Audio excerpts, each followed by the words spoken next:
I'm sorry. I'm kind of sick, so if I sound like a goose or something, then you know why. But back at it again with another vlog. Welcome back to Black Girl White Coat. And if this is your first vlog, welcome. You know, my name is Sandra, blah blah blah. But if this is not your first vlog and you are a true supporter, you've been ride or die, like you waited with me, you know, over Christmas break when I was like MIA, then I love you. Thank you for coming back. Thank you for watching vlogs. Thank you for supporting. Thank you for the emails. Thank you for the comments. Everything that y'all are doing, I see everything. It might take me a while to get back because, you know, I'm in school and I'm a human. But, you know, I will eventually get back to everybody's comments, everybody's emails and everything. And I really thank you guys for just the constant support and the love that I'm getting. Like, it's crazy. I'm getting love from outside of the country, from Jamaica, from Haiti, from Europe, and then from different states all around the US. And honestly, that's what Black Girl White Coat is about. But as I promised in my last vlog, if you haven't watched it, go watch it. It's really short. This video is gonna be a question and answer. So I was getting questions this past week, you know, from a lot of students, and a lot of them actually overlapped. So I picked the top 12. I didn't want to make this video very long, so I'm gonna try to go through them quickly. If I don't answer your question well enough for you, then email me after and I'll go more in depth or anything. And if you just don't hear your question on here, then email me and remind me and be like, girl, you promised me you was gonna answer my question, I ain't got no answer. So what is it? And I'll reply to you and I'll be like, I'm so sorry, like, dang, that's my fault. And I'll reply, I'll answer your question to the best of my capability on that email. So let's get it started. The number one question I get is, can you help out the non-traditional students, you know, the students that aren't going straight from undergrad to medical school and who, like, you know, take a different path or are older or have kids and families and all that good stuff. And I always get questions about them and what it's going to be like for them. To answer that question, first and foremost, I'm going to try my best to gather some students and classmates of mine who are non-traditional, who didn't take the traditional undergrad to med school route. And I want to do a vlog with them, having them tell their story and give advice and answer some questions in that vlog. Other than that, the med school application process is going to be the same whether you're non-traditional or traditional. So I would highly recommend, even if you're non-traditional, to look at my med school application and my MCAT vlogs. I think those would be really helpful for y'all. And any questions that aren't answered there, just send them to me again and I will definitely answer them when I announce my that I'm taking questions for the non-traditional vlog that I'm gonna do. So yeah, the second question, study tips. How do I study? What are some suggestions on studying? I'll start off by saying how I study, which is not as organized as it probably should be or as I would want it. But for me, I do 3 major things that work for me, which is the rereading, rewriting, and the verbalizing technique or whatever. I don't even know if that's a technique. I just made that up. That's the Sandra technique. So I read and reread my, you know, PowerPoints, lectures, stuff like that. I write it all out, you know, make my connections on paper. You know, that's a good way for me to like consolidate it in my memory. I don't even know if that's a term, but that I rewrite and that really helps. And I like draw diagrams if necessary. I type out review sheet. Oh, and then I also just talk to myself. So I can be in my apartment here and if I'm reviewing, I'll pretend like I have a class or something or a YouTube channel and I'm teaching people stuff. And it's really just a way for me to like verbalize everything and then it goes back in my memory and then I just talk it out with myself and it just helps me remember things. And that's what works for me. Other people are really big on like having like 5 to 8 hours of like non-stop studying. You know, they turn their cell phones off, they go hard for 50 minutes and then take 10-minute breaks and then 50 minutes. And they do that, you know, for 5 hours, 4 hours, 6 hours at a time. And they limit their distractions and they focus. And that's what works for some people. And for me, that would be incredibly hard because just too many factors of my life go on at different times. So I can't really do that, even though that sounds like it works amazingly and like it would be like a great thing to do. But if you can do that, if that works for you, I would say try that too. What else have I heard? So there are some people who do that, who dedicate like 8 solid hours or 6 solid hours Monday through Friday studying, and really don't study Saturday and Sunday. They leave those times for all the times that they didn't, that they had to sacrifice throughout the week for, like self-love, self-care, and exercise, and, socializing and all that stuff. So that sounds pretty cool. If you could do that, if that fits your schedule, do that. If you're like me, I need ample breaks and I need something more flexible. So I study just really wherever I can. But something that's two firm things for me are the start and the end times for me. So I try to start my day by 8 a.m., but my day always ends by 6 or 7, latest 7. I'm not studying after that. Mainly because I'm a morning person and studying in the evenings is never like worthwhile for me. So if you're like that, I don't know if you're like that. Some people aren't. Some people study best, at the wee hours of the night, but that's not me. So 7 o'clock, I'm out. So yeah, that's me. Third question. Undergrad majors. I went to Baylor University, graduated with a Bachelor of Science in Psychology. I have classmates who majored in engineering or some humanities kind of thing. Then I have other classmates who majored in biochem and physics and biology. So really what I'm trying to say is you can major in anything. I would always advise you to major in whatever you're interested in. If you're interested in psychology, if you're interested in sociology, if you're interested in social studies, Texas history, world history, or whatever you're interested in, you're going to be spending 3 to 4 years or 5 years studying that subject, and you want to make sure that you like it. You want to make your college years, your undergrad years as enjoyable as possible, and I think you should major in whatever you want to major in. With that being said, you have to keep in mind that there are certain requirements that you have to meet in order to just apply for medical school. And there may be very few variations from school to school or state to state. So what I would say is just go to the, I think it's AAMC website and check what their med school requirements are. And then also go to the schools that you are thinking about applying to and look at what their prerequisites are. So some schools might want biochemistry with a chemistry background, a chemistry base or a biology base. I know at Baylor we have to choose between the two. Some schools don't care. Some schools may not want biochemistry. Just kidding, I think they all do. But what I'm trying to say is that you need to go online and make sure that you check.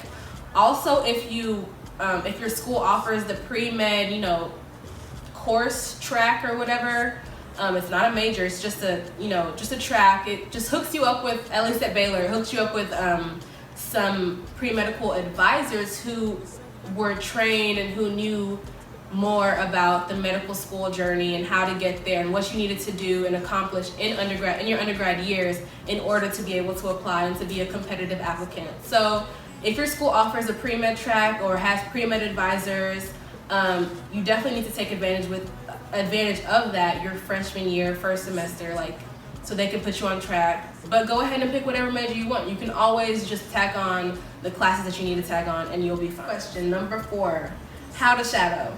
This is a simple question for me. I get it a lot too. And I think it's because I brought up shadowing in maybe 3 videos, but it's really important. I don't know anybody in my class who didn't shadow, let's just put it that way. Highly recommended. I don't know what else to say. Do it. Find somebody to shadow. And ways to find somebody to shadow. Just first of all, I would say go through your school. If your school has any programs, any honor societies that work with physicians, a lot of medical organizations, medical student-led, programs have avenues for shadowing because they know that that's a big thing for medical school applicants. So first, I would say check there. Second, I would say go to your personal physician. Go to your pediatrician. If you're 18 still seeing a pediatrician, which was me, just ask them. I'm sure they'll be happy to let you, tag along one day out of the week or, 2 days a month, So just try to work with who you have, immediately around you. Your personal physicians, your mom's personal physician, your dad's personal physician, your school's athletic physician. Try to find anybody really. If you have a brother whose cousin's best friend's sister is a physician, you need to tell them to hook you up. Like, look. So one, go through your school. Two, try to find your personal physicians, your family physicians, or distant cousins, relatives, whatever. And yeah, honestly, I think those two should. Question number 5. When is the right time to do extracurriculars, work, shadow, research, etc.? I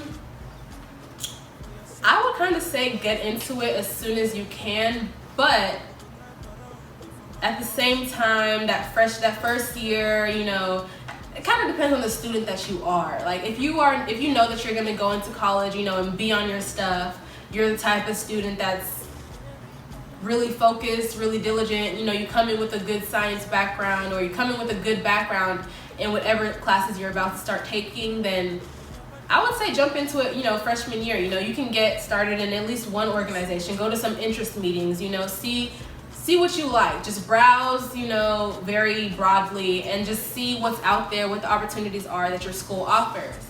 Now, if you are a little more skeptical, a little more,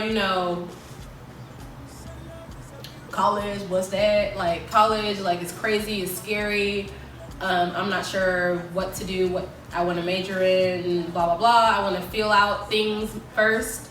Then I would say reserve that first semester of freshman year for just, classes, focusing, getting used to college, adjusting, etc. And then after that, you decide pre-med, you decide medicine, all that stuff. Then, you can start browsing your school organizations, looking into volunteer stuff, which you can probably find through school, student-led, pre-med, medical organizations. And yeah, you'll be fine with that. Working, you don't have to work to get into medical school. I worked as a scribe, and that's pretty popular, and you can do that if you take a gap year, or I can't imagine having time during the school year, but I guess some kids do, but I think it's great for a gap year. Shadow as soon as possible, because apparently people are having problems finding positions to shadow. I guess I was blessed and I didn't have trouble, and I had a lot of great faculty around me to help me with that, but shadow as soon as you can. If you have a doctor that's willing to let you shadow early, then go ahead and do that. The earlier the better. And then research. Research is also not a must, but it's highly recommended just because there are so many other applicants who have done so many research projects. For me, I only did one research project, and my role in that research project was very, very minute. But I included it on my application. I was not about to leave that out. I did a little psych research thing, and all I did really was lead participants to a computer and sit there while I did it. But I talked about it during my interview, and it was brought up, we had to discuss it. So if research is your thing, or even if it's not your thing, but you just want to check it out, it's always great for your application, always great for, medical schools to see that, you've at least ventured into that little, realm, or tried it out and seen if you like it and stuff like that. All right. Mouth is getting kind of dry, but we gonna push on. We're halfway through. Number 6, how do I stay motivated? You know what? Motivation has actually been hard for me to find this second semester. I don't know what it is. Maybe I just want to be back on winter break.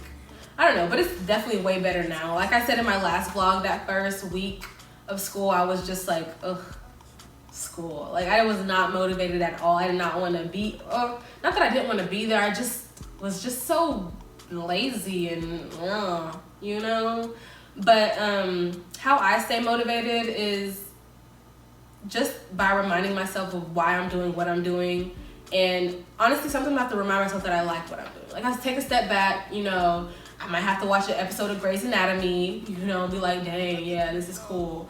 Or I just, you know, think about all the good that I'm going to be doing. Like, why do I want to be in medicine? Why do I want to be a doctor? Because I want to help people. That's the most elementary answer ever. You know, don't give that answer when you're at an interview. But it's because I want to help people. It's because I want to, you know, cure diseases. I want to find solutions. I want to, you know, fix wounds, you know, heal things and heal people.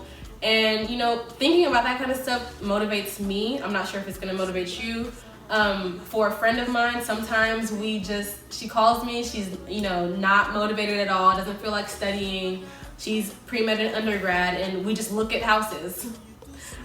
I don't know, that's really bad, right? Because, I don't know, that's not bad. Sometimes we just look at houses or look at things that we want. Like, we have to work hard to get these things. We have to work to get to a position in which we're able to look at these houses like in reality and actually be able to like think about buying them. You know, just like, where do we want to see ourselves in the future? What do we want for our families? What do we want, you know, for ourselves? And do we want like that MD at the end of our name, the doctor in front of our name? Like, it's gonna take hard work to get there. So sometimes you just gotta give yourself a pep talk. Another thing I will say is surround yourself with like-minded people. Surround yourself with people who are either also pre-med or also in medical school, also wanting to do something major with their lives. And, you know, y'all will motivate each other. It's important to have friends who are not deadbeats, who are not, you know, turnip kings and queens, who are sometimes about the books, sometimes about getting their money, you know, sometimes about getting down to the nitty-gritty and just studying hard and hustling, and people who you can rely on to steer you in the right direction. Also be one call away, one text away when you need help or when you're, you know, falling apart or when you're discouraged or anything like that. Friends who are gonna motivate you and inspire you. Super, super important. Question number 7, how is medical school? Like I said in my last vlog, medical school is hard. And next question, no, I'm just kidding. It's hard, but it's great. Like, I love it because it's everything that I'm passionate about. It's everything that I saw myself doing since I was a little girl. It's a blessing. Like, sometimes it's like, pinch me, am I dreaming? How did I get here?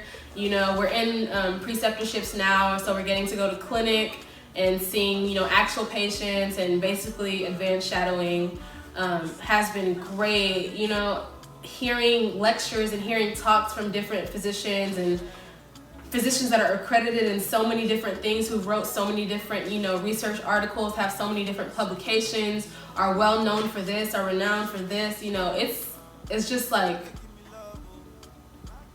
it's crazy, honestly. It's amazing. It's hard work, super hard work, but it is fun. If it's what you're passionate about, it's the best thing on earth, really. It's easy to fall behind. I wrote that in big letters. It's easy to fall behind because there's a lot of freedom. There's a lot of, you know, you're able to kind of form your own schedule, form your own daily routine. Lectures, at least from my school, aren't required all the time, so you can watch them at your leisure, you know, watch them on your own time. But that's great and all until you find yourself, you know, putting off things, putting off lectures, putting off assignments, and saying, you know, I'll do that, you know, tomorrow. And then tomorrow becomes next tomorrow. And next tomorrow becomes, you know, next week or over the weekend. Who actually, yeah, that never happens. So it's easy to fall behind. You have increased freedom, but with that increased freedom, you also have increased responsibility. It's a lot of information being thrown at you at one time, like a lot. It's a lot. But once you get through that, you know, that first phase of, you know, how am I here? Why am I here? I'm gonna die. Like, this is crazy. Once you get through that and, you know, you adjust and you find your, you know, little ways of studying, your little tips and tricks for yourself, things get way more feasible and doable, and you'll begin to love it more and more each week. At least that's how I feel. Number 8, when do I take the MCAT? So if you're doing like the traditional route, I would say take it junior year.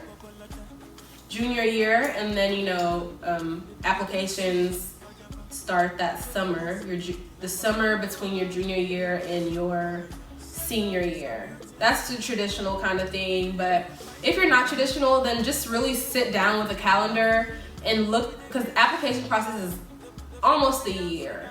So you guys kind of have to plan for that and just sit with the calendar and just look at when you're looking to apply to medical school, when you're looking to start medical school, and just backtrack from there, and then you'll get it.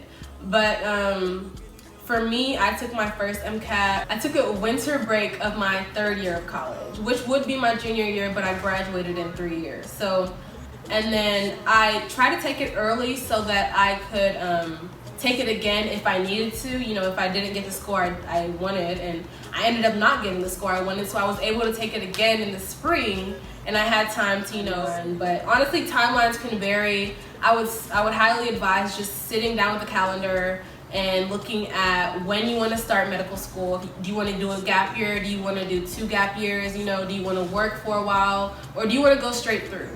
And then from there, that's when you can plan when you should take your MCAT.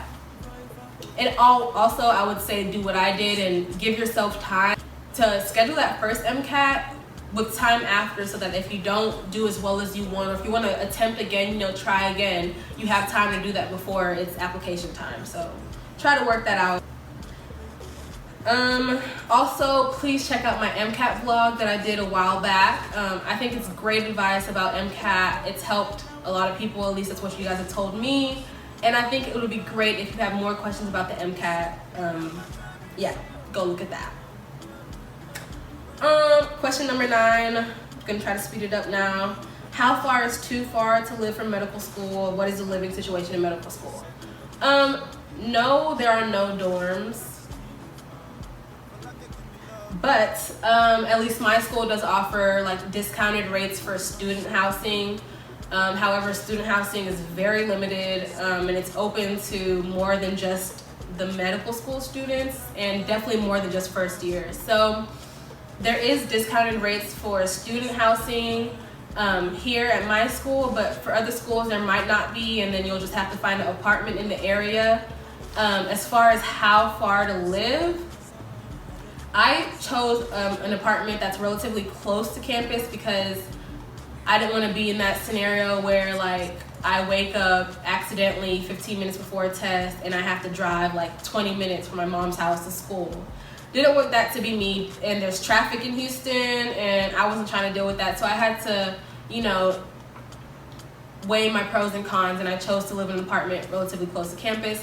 There are students and classmates of mine who still live at home or live, with their families in a cheaper area. Because medical area is expensive, a medical center is expensive.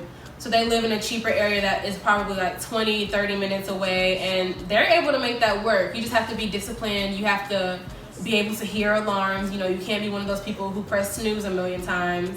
And you have to just be on your P's and Q's with that. But it's definitely feasible. You just have to plan out your traffic routes, know when is high traffic, when is low traffic, just plan for, accidents and stuff like that, but we got it. But if you're like me and you might wake up too late, or you just want to get out of your parents' house, yeah, find an apartment close to campus, and it's great. We have a shuttle, so I use that. It's been awesome. A lot of people ride bikes.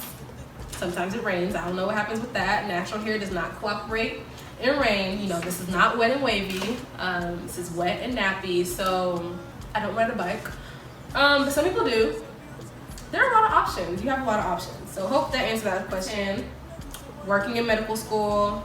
Okay, the last 3 questions kind of go together. It's all about money. Working in medical school, paying for school, and okay, no, only those 2 go together. So yes, I work in medical school, right? Surprise, that's something that you're not supposed to do. I was told that was not possible, that was impossible. Like, a medical student cannot work. But I found me a little student job. I work at the medical school library, basically. Maybe 5 to 6 shifts a month. And it's pretty simple. I'm able to study on the job, which is why I took the job. The pay is good. for what I'm doing, and it's feasible. If your school offers, if there's a job opportunity that allows you to study on the job, that allows you to, you know, do minimal like labor so that you're, you know, you're not like tired every day or like just worn out from work alone, I would say go for it. If you want a job, you can get a job. Don't let anybody tell you that there's no such thing as working in medical school. If you have to get a job, if you need some kind of income, if you just want some extra money on the side, which was my case, then go for it. Find a student job, a student worker position, and ask if they're, you know, if they are flexible with hours and scheduling, and also ask if you're able to, you know, have a book open at the desk or have a book open, you know, on the job and study while you're there. And that's fine. Paying for school, yes, it's expensive. However, I find that medical school is cheaper than undergrads, and that might be because I went to Baylor, which is super, super, super expensive. But there are a lot of ways to get help for paying with medical school. There are scholarship opportunities. If you are in your senior or junior year in undergrad, I would say start looking at those now, because you want to rake in as many scholarships as you can. You want to get those grants and all that stuff, and just start looking now, and you'll find a lot out there. It might, you know, make you write a couple essays, but the money is worth it, and you'll have money, you know, stacked up for medical school. Other than that, of course, there's a financial aid, which is pretty popular, which is probably what most students do, take out loans from the government. And you do have student loans to, you know, to pay back once you're done, but you're also a doctor, so I wouldn't stress too much about paying for medical school. In-state tuition for Texas is great.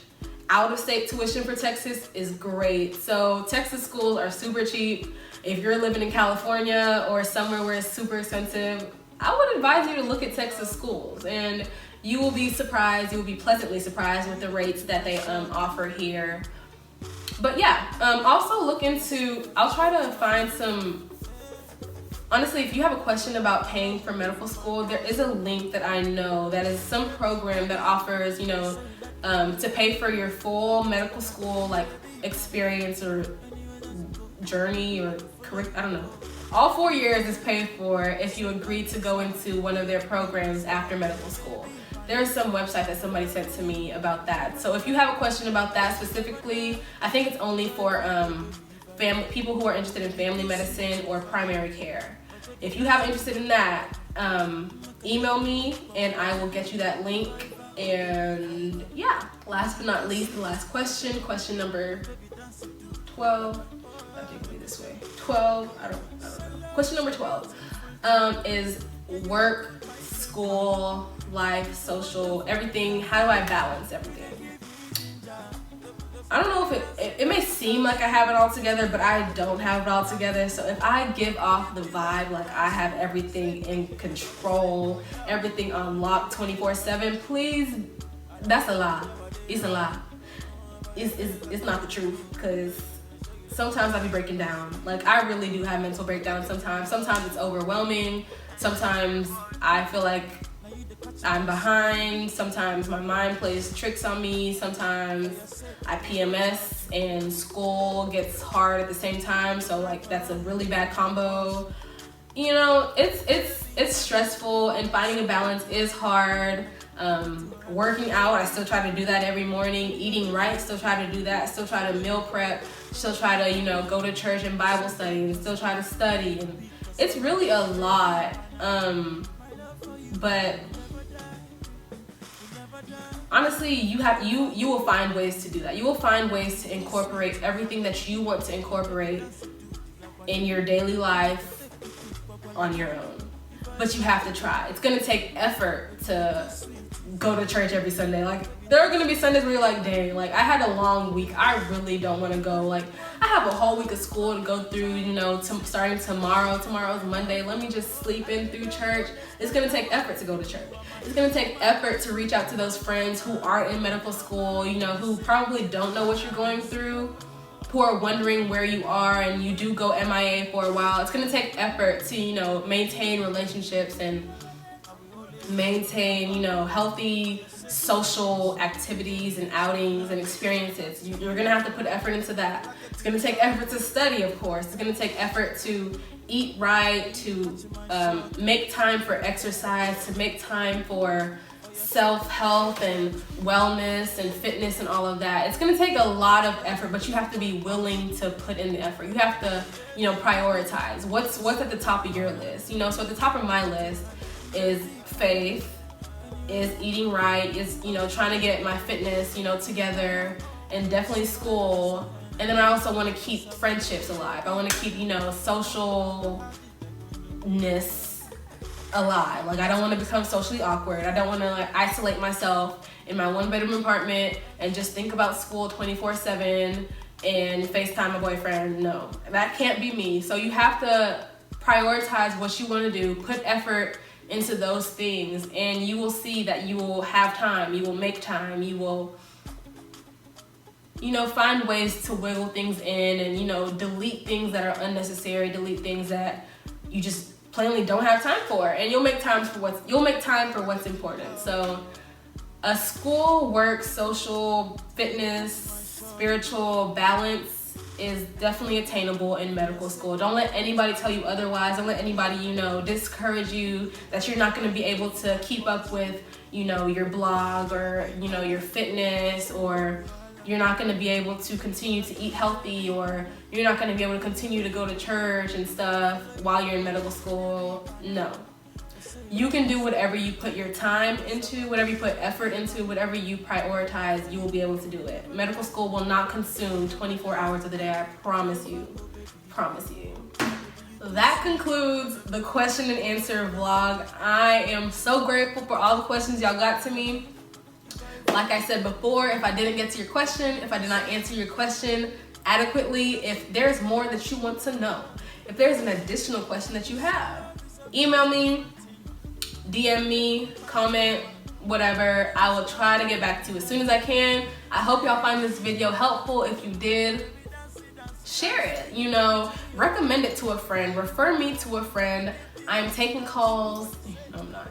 I'm here for anything, any questions, advice, mentorships, whatever that you guys have or want. Anything. Email me, contact me. I'm here. Black Girl White Coat signing out yet again. Thanks for watching this vlog. Now you the catch my shot. For your sake, I go church.